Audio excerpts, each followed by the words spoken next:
मीराबाई ऐसी भक्त जिसका सब कुछ श्री कृष्ण के लिए समर्पित था। किशोरावस्था से लेकर जीवन के अंतिम समय तक मीरा ने कृष्ण को ही अपना सब कुछ माना। जानते हैं मीराबाई के जीवन से जुड़ी रोचक बातें। कृष्ण की दीवानी मीरा कौन थी जो पी गई विष का प्याला। भक्त कैसा हो और भक्ति कैसी होनी चाहिए, इसका उत्तम उदाहरण है मीराबाई। बचपन में उनके साथ एक ऐसी घटना हुई जिसके बाद किशोरावस्था से लेकर मृत्यु काल तक मीरा ने श्री कृष्ण को ही अपना सब कुछ मान लिया और उनका स्मरण करते हुए ही उनमें समा गई।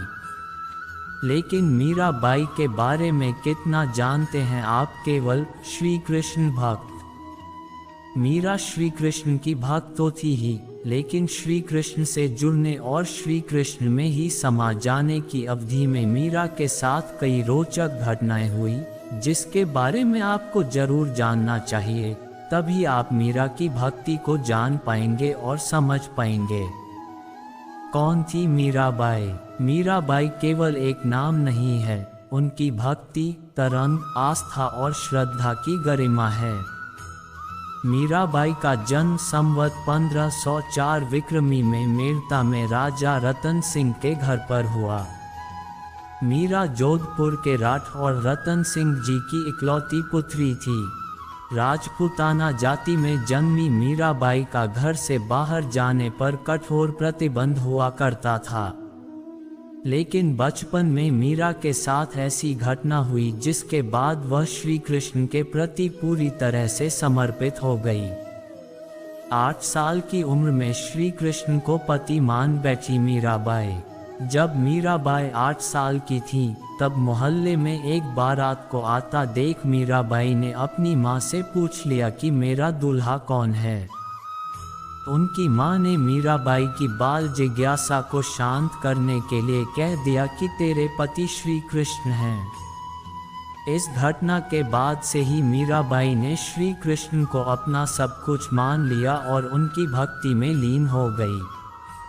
वह श्री कृष्ण की मूर्ति को नहलाती, नए वस्त्र पहनाती, भोजन का भोग लगाती, गीत गाती और नाचा करती थी। किशोरावस्था में मीरा श्री कृष्ण को अपना पति मान बैठी थी।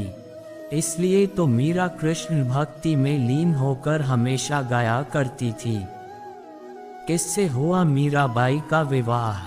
मीराबाई का विवाह महाराणा सांगा के पुत्र भोजराज से हुआ, जो आगे चलकर महाराणा कुंभा कहलाए।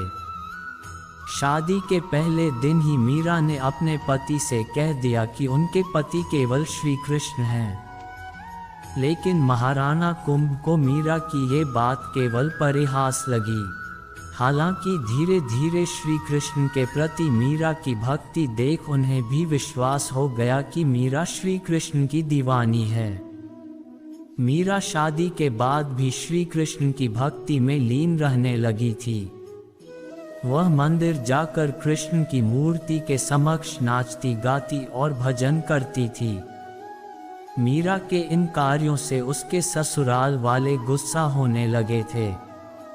जब मीरा को पीना पड़ा विष का प्याला।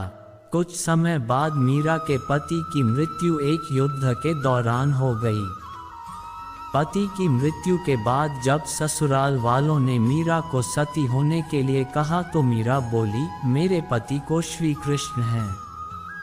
मीरा पति की मृत्यु के बाद भी मंदिर जाने लगी और भजन गीत गाकर नाचने लगी। इस पर उसके ससुराल वालों ने मीरा पर व्यभिचारिणी होने का आरोप लगाकर भरी सभा में मीरा को विष का प्याला देकर पीने को कहा। मीरा भी श्री कृष्ण का नाम लेते हुए विष को पी गई। सबको लगा कि अब मीरा जीवित नहीं बचेगी, लेकिन विष का प्याला मीरा के लिए अमृत बन गया।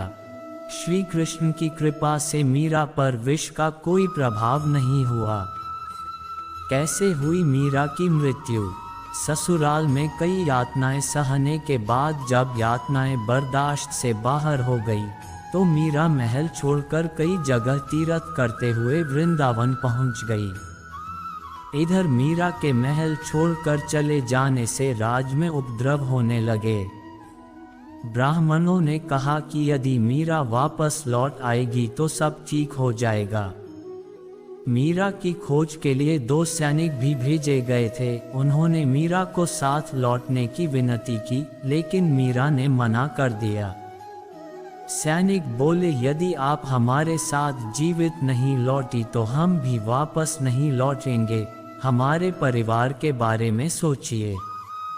मीरा ने सैनिकों से कहा, यदि मैं तुम्हारे आने से पहले ही संसार छोड़ गई होती तो क्या तुम खाली हाथ वापस लौट जाते?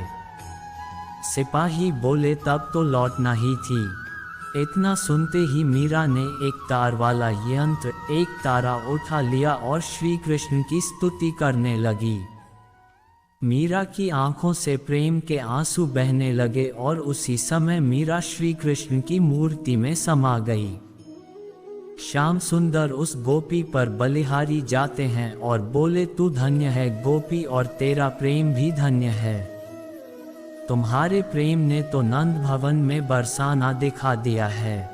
एक बार श्याम सुंदर अपना श्रृंगार कर रहे थे, तभी श्याम सुंदर ने कुछ सोचकर नंदगांव की गोपियों को बुलाया और कहा कि अभी तुम बरसाना जाओ और ये पता लगाना कि हमारी प्राण प्यारी ने आज कैसे वस्त्र धारण किए हैं। आज हम भी वैसी ही पोशाक धारण करेंगे। आज तो राधे जैसे ही वस्त्र धारण करके ही निकुंज में जाएंगे और तो हमें देखकर राधा जी अचंभित हो जाएंगी। जब नंदगांव से गोपियां श्री बरसाना पहुंची तो श्री कुछ मंजरियां श्री राधा रानी का श्रृंगार कर रही थीं। कुछ मंजरियां बाहर खड़ी थीं। उन्होंने गोपियों को अंदर जाने नहीं दिया। गोपियों ने बहुत अनुरोध किया कि सिर्फ एक झलक तो प्यारी की निहारने दो, फिर हम यहाँ से चली जाएगी। मंजरी ने कहा कि एक शर्त है कि कोई एक गोपी ही अंदर जाएगी। फिर एक गोपी अंदर श्री राधे की झलक के दर्शन करने गई। गोपी बिना पलकें झपकाए श्री राधे की झलक के दर्शन करती रही। फिर उस गोपी ने तुरंत अपने नेत्र बंद कर लिए और बंद नेत्रों से ही बाहर आकर दूसरी गोपी को कहा कि अरे सखी, जल्दी से मुझे नंदगांव ले चल। सभी सखियों ने कहा कि पहले श्री राधे के श्रृंगार का वर्णन तो कर सखी। गोपी ने कहा कि पहले जल्दी से मुझे श्याम सुंदर के पास ले चलो, वहीं पर बताती हूँ। उस गोपी का हाथ पकड़कर सखियां नंद भवन में ले आईं। जब सखियां नंदगांव पहुंची तो श्याम सुंदर ने पूछा कि कर लिए मेरी श्री राधे के दर्शन? अब जल्दी से मुझे बता कैसे पोशाक धारण किए हैं, कितनी सुंदर लग रही थी मेरी प्यारी। तब गोपी ने कहा कि हमारी प्राण प्यारी को बड़े प्रेम से संभाल कर मेरे इन नेत्रों में समा कर लाई हूँ। लो अब मैं नेत्र खोल रही हूँ, आप मेरे नेत्रों में झांक कर प्राण प्यारी का दर्शन करें। आहा, कितना अद्भुत भाव है, कितना समर्पित भाव है। ऐसा अद्भुत और समर्पित भाव सिर्फ ब्रिज की गोपिकाएं ही कर सकती हैं। तब श्याम सुंदर ने उस गोपी के ननों में झांका तो बरसाने में श्रृंगार करती हुई श्री राधे दिखाई दी। श्याम सुंदर अपनी प्राण प्यारी की झलक पाकर उस गोपी के नेत्रों में ही खो गए। अपलक उस गोपी के नेत्रों में ही निहारते रहे, अपना श्रृंगार करना भी जैसे भूल गए, एक स्तंभ की तरह जैसे अचेतन हो गए हो।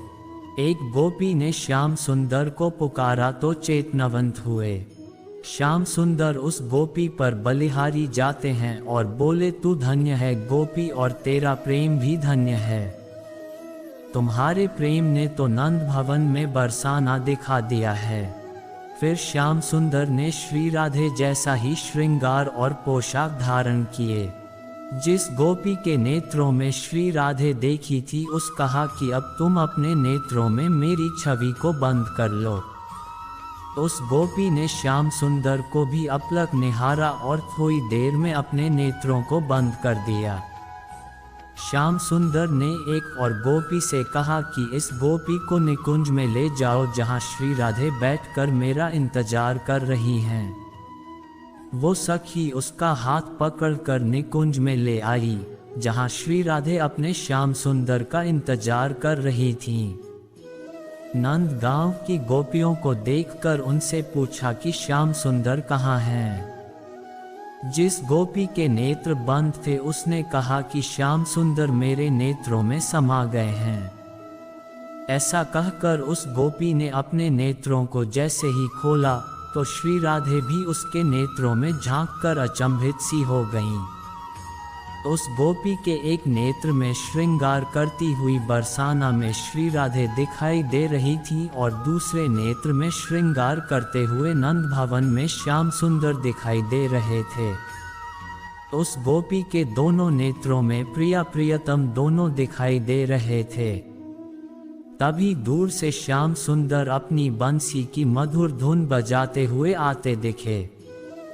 दोनों एक दूसरे को देखकर अचंभित हो रहे हैं क्योंकि जैसा श्रृंगार उस गोपी के नेत्रों में दिखाई दे रहा है वैसा ही श्रृंगार दोनों ने किया है। राधा जी उस गोपी को अपना हीरा जड़ित हार पहना देती है और आलिंगन करते हुए कहती हैं, तू धन्य है गोपी और तेरा प्रेम भी धन्य है। तूने तो अपने दोनों नेत्रों में मुझे और श्याम सुंदर दोनों को बसा लिया है।